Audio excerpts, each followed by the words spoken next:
Hello সবাইকে, কেমন আছেন সবাই? আশা করি সবাই খুব খুব ভালো আছেন। আমিও খুব ভালো আছি।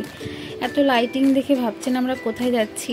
দাঁড়ান, একটু ওয়েট করুন। অবশ্যই বলবো কোথায় যাচ্ছি, কোথায় গিয়েছিলাম, কেন গিয়েছিলাম।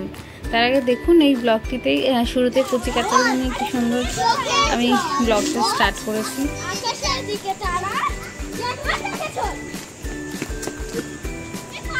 গাড়ি গাড়ি সাইডে আসো, গাড়ি ভাবি।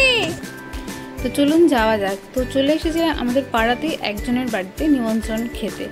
কিসের নিমন্ত্রণ ছিল? নিমন্ত্রণটা ছিল লোকনাথ বাবার পুজোর অনুষ্ঠানে খাওয়া দাওয়ার নিমন্ত্রণ, আমাদের পাড়ারই বলতে পারি।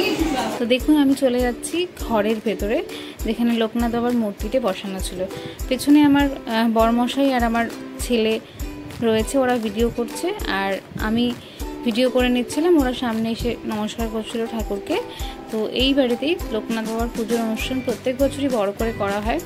তো আমরা চলে এসেছিলাম নিমন্ত্রণ অ্যাটেন্ড করতে। তো দেখুন এখানে আমার ছেলে দাদুর সাথে বসে কথা বলছিল। দাদু আগেই চলে এসেছিলো, এসে খাওয়া দাওয়া করে উঠে গেছিলো, তারপরে আমরা খেতে বসেছিলাম। এটাই দেখুন খাওয়ার পাতে শুরুতে দিয়ে দিল পোলাও। এখানে আমার ছেলের এক স্কুলের বান্ধবীর মা আমার সাথে কথা বলছে দাঁড়িয়ে দাঁড়িয়ে, এই দেখুন। তো আমরা অলরেডি খেতে বসে পড়েছিলাম। খেতে দিয়েছিল আমাদের পোলাও, তার সাথে ছিল আলুর দম। পোলাওর সঙ্গে আলুর দম খেতে খুবই ভালো লাগে।